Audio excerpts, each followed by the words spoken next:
Yo, we're back up in it. Adding some cool parts. Unfortunately, check this out.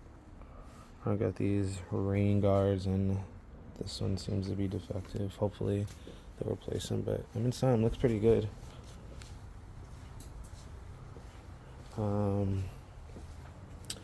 Yeah, I gotta take this one off still. But yeah, car's doing okay. I just got pulled over yesterday, second day of having it, for the exhaust, and luckily the guy was like, yeah, you need to put a muffler on that. I'm not gonna give you a ticket today, so that was nice. But so no more straight pipe, that's coming soon. And then my transmission is starting to go out again. This will be the third one.